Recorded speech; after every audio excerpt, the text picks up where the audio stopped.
We call this trend services with manners, aka big data etiquette. This is an important trend now because many people are now concerned about privacy and security in the digital age in a way that they weren't 3 to 4 years ago, and this is very much a feature of the post-Snowden era. This is about developing trust between organizations and consumers, and etiquette is the way in which you do that.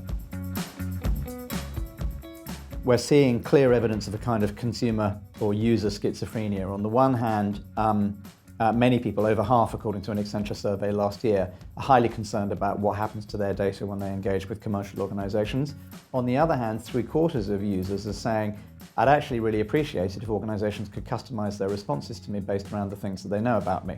So it seems like we're heading in two directions, neither of which are necessarily parallel to each other in our feelings about how our data is used. The second thing that we're seeing out there is the way in which some brands are beginning to make that trade between data and privacy absolutely explicit, and a really surprising brand is doing that, which is Amazon. So Amazon have a actually not very well-known app at the moment called Underground, largely targeted at younger people, which specifically says if you are prepared to trade with us details of your personal data, we will give you discounts and freebies of things that matter to you, like games and points in games, and music and other things. The third thing that's happening is a much higher concentration on what you might call privacy basics. We saw that, in fact, last year with Facebook's privacy basics portal. We're seeing Google put a lot of great care and attention to it. And interestingly, media organizations like Channel 4 in the UK are using their brilliance with content to create amusing short feature films which explain privacy and data and how they're managing that. In their case, they're using Alan Carr, the British comedian,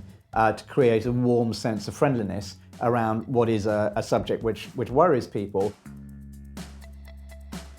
So things we expect to happen with this trend in 2016 include, for example, much higher levels of investment from companies in addressing the entire area of privacy. We saw Fitbit in 2015 put $5 million into addressing the US HIPAA law around health.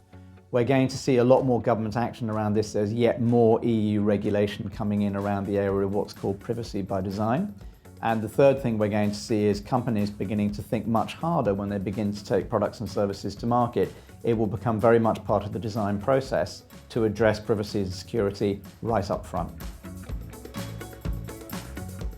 Our belief is that right at the beginning of design projects, companies should be sitting down and actually literally sitting in a room and acting out what privacy sounds like as a dialogue between the organization and its customers. Have two people, one represents the organization, one represents the user, and act it out and take lessons from that and understand how the dialogue needs to proceed in a human way rather than a legal or a technology way.